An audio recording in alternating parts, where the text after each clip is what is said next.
All right, I'm going to do a quick walk around of my float tube.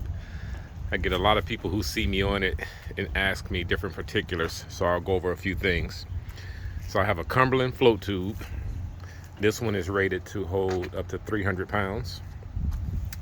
I'm not a small guy, and then I also like to equip it, so I went with one of the bigger ones. So first off, what I did was I created this wood board here. I just made it out of some scrap wood I had laying around.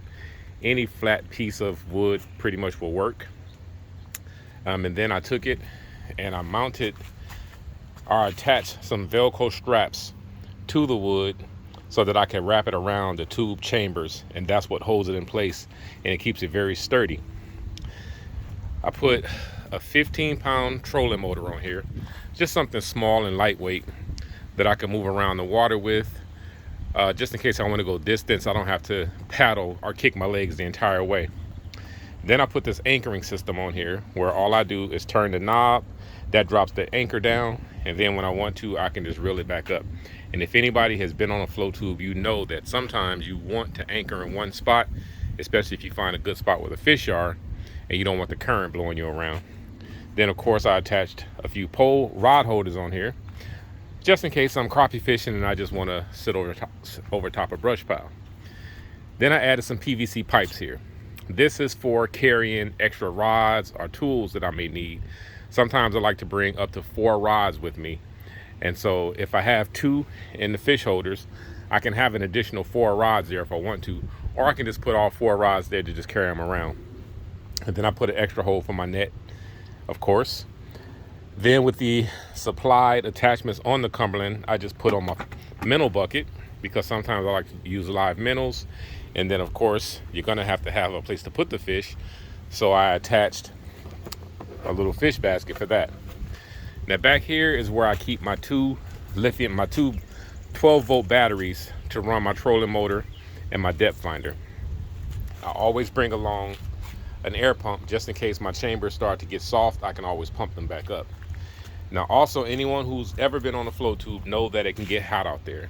So I've attached an umbrella. And with this umbrella, of course, once I open it, let's see, where's my button? I can move it around and bend it wherever I want, and it will stay in place and keep me nice and shaded while I get out there and do some fishing. So on the Cumberland, you have 2 different storage places. In this storage container, I usually keep drinks, towels, and snacks and things like that. And then in the other chamber over here is where I keep additional tools if needed and tackle. Most of the time, I'll just have bass and crappie tackle in here, just to, because that's mostly what I'm fishing for. I typically won't fish for catfish on a float tube simply because catfish are very spiny. And if you catch a big enough one and he come up fast enough, he can definitely puncture that tube. Those there are my flippers.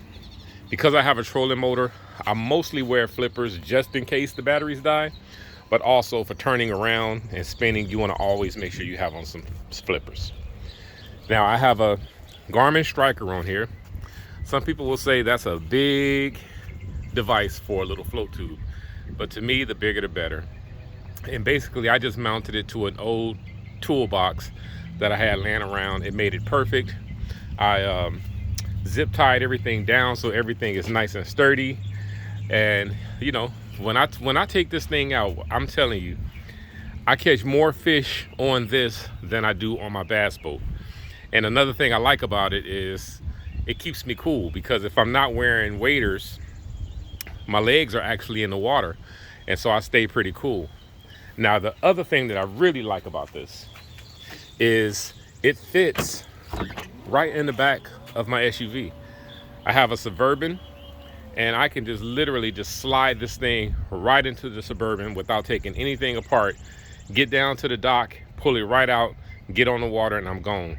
I like it because I don't have to back up a trailer. I don't have to reload it. I'm in and out of the water in just a matter of minutes with this float tube unit. Now, I currently have a couple of these just in case I have a visitor from out of town and they want to go out with me. I can break out my second float tube and, we both can go out and have a good time. So that's basically what I have, for the people who've been asking. If you have any questions, just comment And I'll get back to you as soon as I can. Thanks for watching.